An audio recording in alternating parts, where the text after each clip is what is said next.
First, Coach Calhoun got a scolding from Governor Jody Rell. Now, two Democratic chairs of the Legislative Higher Education Committee are calling on the University of Connecticut to discipline Calhoun for his outburst last weekend. Calhoun said things like, "Shut up and you're stupid," to a freelance reporter who asked him about his salary. Now, Calhoun is the state's highest paid state employee. And during these tough economic times when others are being asked to take pay cuts and furloughs these days, this reporter slash blogger slash UConn law student says he was just trying to get to that point, but never had the chance. Here is the uncut version of how it all went down. And you can hear Ken Seg01's voice in the background. Coach, considering that you're the highest paid state employee and there's a $2 billion budget deficit, yep. Do you think that Not a dime back. Not a dime back? Not a dime back. I'd like to be able to retire someday. Oh, you don't think 1.6 million is enough? I'm sorry? 1.5 million? I make a lot more than that. You do? Yeah. What's your... What was the take tonight? I don't know. What's the deal with Comcast worth? You're not really that stupid, are you? Yeah, I am. Okay. No, I really My best advice to you? Yeah. Shut up. Thank you. You're welcome. Appreciate it. You're welcome. That's very polite of you. No, it wasn't polite. I like how you shut up. This is like, if you want to talk to me outside, I'm more than happy to talk to you. We're talking about Look, if these basketball. guys covered this stuff, I wouldn't have to do it. Oh, get out. Will you please? Quite frankly, we bring in $12 million to the university. Nothing to do with state funds. We make $12 million a year for this university. Get some facts and come back and see me. Get some facts and come back and see me. Don't throw out salaries or other things. Get some facts and come back and see me. We turn over $12 million to the University of Connecticut, which is state-run. Next question. Whew. And here we are now with the reporter, blogger, and slash part-time law student, Mr. Ken Seg01, the reporter behind it all. So you've had to hear that interchange a few times with Coach Calhoun, huh, Ken? Maybe. I live my 1 minute of my life a lot, it seems. You said it's almost chilling. What goes through your mind hearing that again? I hear it, and I just think, who gets permission to respond to a reporter like that? I was a reporter. I was standing there in a press conference, and who has the right to do that? Nobody should be able to say, "Shut up," and "You're stupid" to somebody. I mean, my mom told me never to say that kind of stuff. So I don't imagine that a college coach who is allegedly a mentor for young people the country over, not just in Connecticut, but he's one of the greatest basketball coaches of all time. And so he's treading on Bobby Knight terrain there, and it's really just disappointing. Well, let's go. We have a full screen, actually, with the two Democratic lawmakers who are calling on some type of disciplinary action. And again, they are the women there on the screen. They are State Representative Roberta Willis and State Senator Marianne Hanley. And they hand-delivered a letter to UConn's President Michael Hogan on Thursday. And it says this: "We are writing to express our disappointment in Coach Jim Calhoun's behavior during this recent press conference. His recent behavior was unacceptable, and we request that the university take appropriate disciplinary action to reinforce the high ethical standards that we have come to expect from our flagship institution." What about you, Ken? Have you reached out to the university, or I guess reach out might be the wrong word. Have you heard from anyone from the university? I contacted Athletic Director Jeff Hathaway on Monday, and his secretary kicked me back to Mike Enright in the Sports Information Office because I was a little upset that the Sports Information Office told the Republican American that I was duplicitous in securing my press credentials, but they also told the Hartford Courant that I got them legitimately. So I was concerned about that, and I wanted to start a conversation. How did you get them?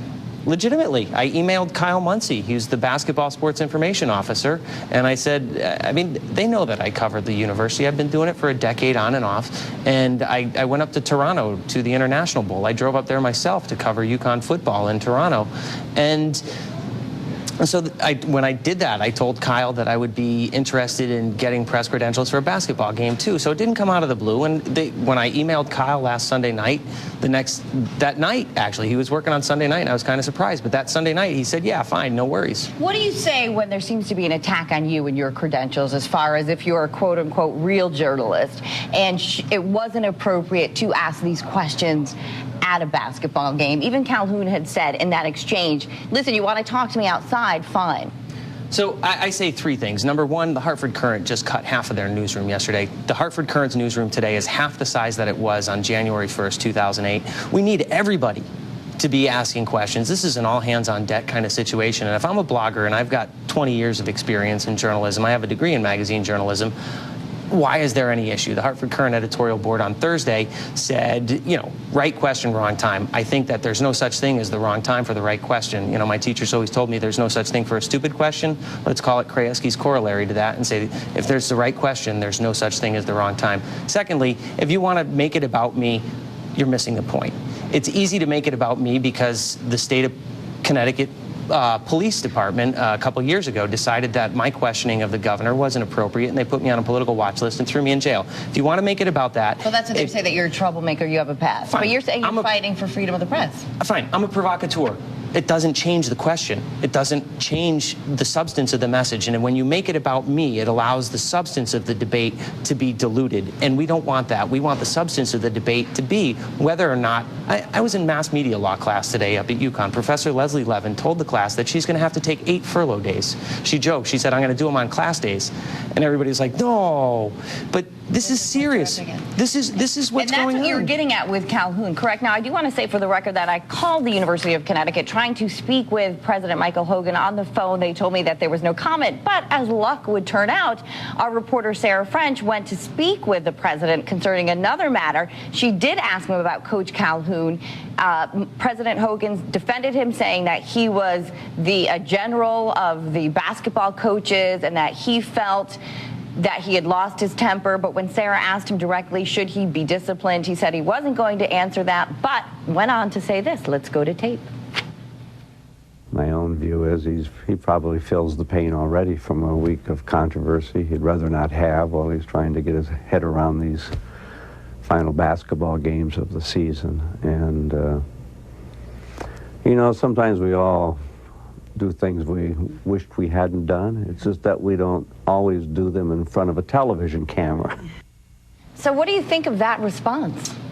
I think I'm proud of Michael Hogan for the fact that last year he rejected a $100,000 bonus that the board of directors of the University of Connecticut wanted to give him. I think that here, I don't think they've decided what they want to do with Coach Calhoun, and I don't know that they want to put stress on him coming into the NCAAs. I mean, I read Coach Calhoun's contract last night, courtesy of the Hartford Courant and the few journalists that they have left there, and Coach Calhoun gets a month's bonus if he gets into the NCAA tournament. He gets 2 months bonus if he wins the whole kit and caboodle.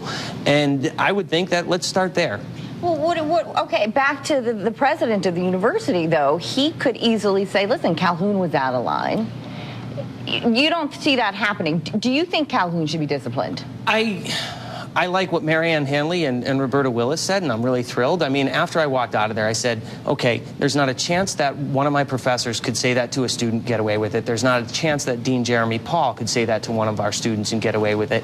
So how is it that the most visible face of the University of Connecticut could say that to an independent member of the press and walk away unscathed? I mean, so yes, you're saying. I'd like to see something. I mean, he hasn't apologized to me yet. Do you want an apology from him? It'd be nice. I mean, I'm still waiting for an apology from a couple other people in the state too. Who? But who? Yeah. Well, there's a couple of state police officers that I'd really Having like. to do with the Jody rally. Yeah, I'd really like something from that. But I mean, not to get off track, but like, let's say, okay, an apology? I mean, this is, as I said, this is Bobby Knight territory, and at what point does he become a character of himself? You're saying that I have to take a break real quickly, but it sounds like you're saying this isn't about you. You would like an apology, but what you really would you like Calhoun to take a 10-day furlough like other coaches? If my professor, he's a member of the American University, or the Association of American University Professors. If my professor is a member of that too, and she's taking a furlough, why is he sacrosanct? You know, all right, we're gonna take a quick break, but we gave you 2 segments because we have so much to talk about, so stay right there. The Real Story, we'll be back in just a second.